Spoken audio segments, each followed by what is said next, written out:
they're not really aware of it. They know some shit's going on in this country somewhere. But a lot of people out there don't know where it's at. They think it's the black people doing it. That all those riots are causing my life to be miserable in all areas, you know. And they really haven't focused in on the fact that it's the pigs and their mentors, the people who control the pigs, the power structure, those bald-headed businessmen at the Chamber of Commerce, see? They're not turned on to that power structure. They just know that life is becoming increasingly miserable for everybody. But when they find out who it is that's causing the trouble, and who it is that's making life miserable, and who it is that's responsible for all their sons being murdered in Vietnam, when they get tuned into that, then they're all going to be just like the Panthers. FBI Director J. Edgar Hoover today asserted that of the black extremist groups, the Black Panthers represent the greatest internal threat to the nation. May 20th, 1969. At 365 Orchard Street, New Haven, Connecticut, an interrogation was held by the Black Panther Party. It was believed that one of their own was a police informant.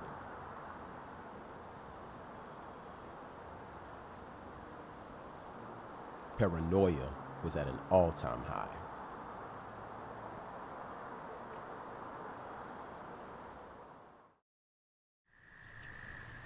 "5 p.m., Wednesday, May 21st, 1969.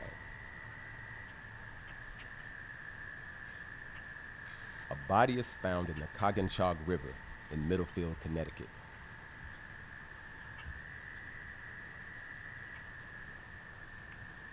It was later identified as the body of one Alex Rackley. He was 19 years old.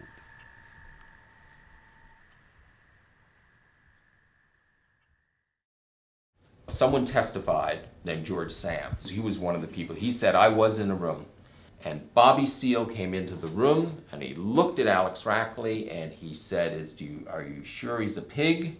And we said, yes, and Bobby Seale then said, well, then off the pig. And we understood that that was an order to kill him, and we killed him. Oakland and brought Bobby Seale back on a Lear jet. We had sufficient probable cause to believe he was involved, and we're talking about the kidnapping, torture, and killing of one Alex Rackley in this case. Alex Rackley is just a lost name in all of this. Word soon spread of the Black Panther Party's alleged involvement in murder. It was obvious if you kept your eyes open to the government and to the police. There was in the community a feeling of fear and of being threatened. Did the government have something to do with creating that paranoia and hammer? Yes. Yes. Was the government infiltrating the Black Panther Party and causing some of that paranoia? Yes. I think that it was the FBI shared responsibility, as far as I know, only in this way, only in promoting an environment of chaos and suspicion. Word spread like wildfire. Across this great divided nation, students from different universities banded together to show their support for the imprisoned Panthers, rallying for the release of Bobby Seale and Ericka Huggins. One of the strongest voices in academia to speak out at the time was that of Yale President Kingman Brewster, much to the dismay of most, if not all, of the Yale administration.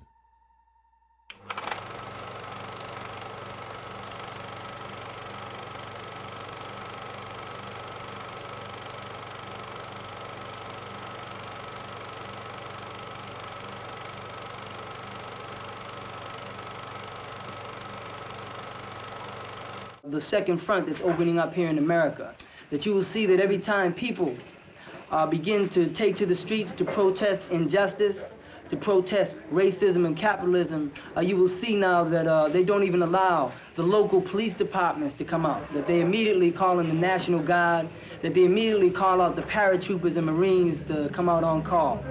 And we see this as being ridiculous because there's people who have taken to the streets Obviously, the majority of these people are white. So what you see here in America happening is that they're beginning to call out the National Guard on the very same people that they're supposed to be protecting. They're calling out the National Guard to protect the rights, to protect the so-called rights that the people have in this country. Now, as somebody dedicated to nonviolence, I want to say something about the hypocrisy of all of the talk about violence and nonviolence here. The real issue is that they've been holding Bobby Seale and these other people in jail under intolerable conditions as part of a coordinated plot, a plot coordinated in Washington, which has included the murder of Fred Hampton, Little Bobby Hunton, and 26 others, has included the kind of raids on Panther headquarters that Big Man just talked about. And to try to transform the issue into whether the demonstrators would be peaceful or not peaceful is hypocritical and a complete lie. Right on! And so the town of New Haven, Connecticut prepared itself for the coming rally, fondly referred to as May Day. Food and water were imported to Yale to be able to accommodate their expected 25,000 to 35,000 guests, and housing and first aid preparations were secured throughout the entire campus. Black Panther Party, we love the Black Panther Party. Said deep, deep, I said down, down, I said deep down in our hearts. Townspeople fled, fearing violence would erupt through an inevitable clash between the protesters and the National Guard. Businesses closed and boarded their doors and windows. The streets were silent, save for the echo of the cries to free the Panthers. Black Panther Party, we love the Black Panther Party. Said deep, deep, I said down, down, I said deep down in our hearts. Said deep, deep, I said down, down, I said deep down in our hearts. What is happening here in New Haven today is the beginning of a movement of the university communities right across the nation to say, we cannot go on as long as there's a Cambodia. We cannot go on as long as there's a Vietnam. We will not go on as long as they try to kill Bobby Seale, Ericka Huggins, and the New Haven Panthers. That is the call going out from New Haven today, right across the country. Shut them down to open them up to reality. Shut them down.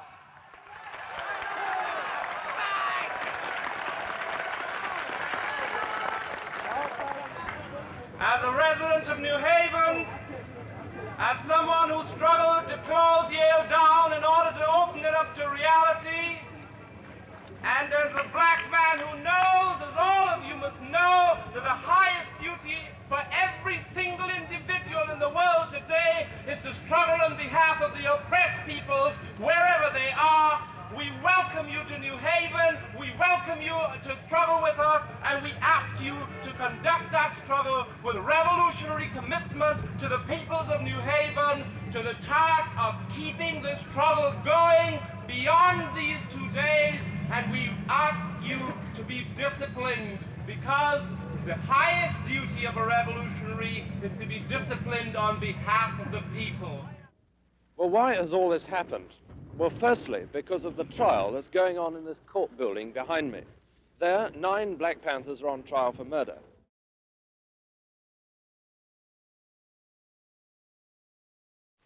On the question of a fair trial, there's no such thing as a fair trial.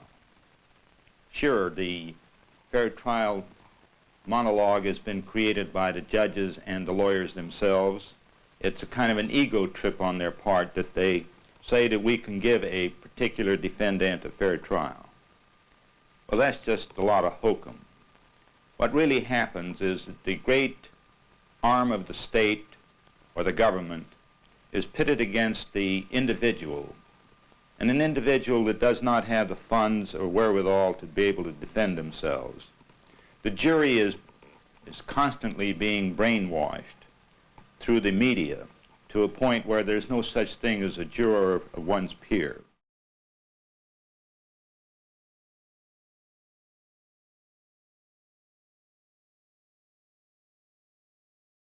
On March 18, 1971, the trial of the Panthers continues.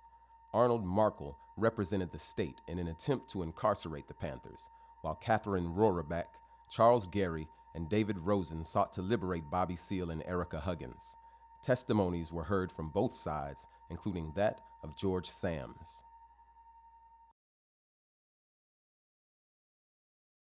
Ultimately, the decision came down to Harold M. Mulvey. He ruled that, due to the publicity of the case, he found it impossible to believe that an unbiased jury could be selected without superhuman efforts which this court, the state, and the defendants should not be called upon to make or to endure. The case was dismissed. Bobby Seale and Ericka Huggins would be free.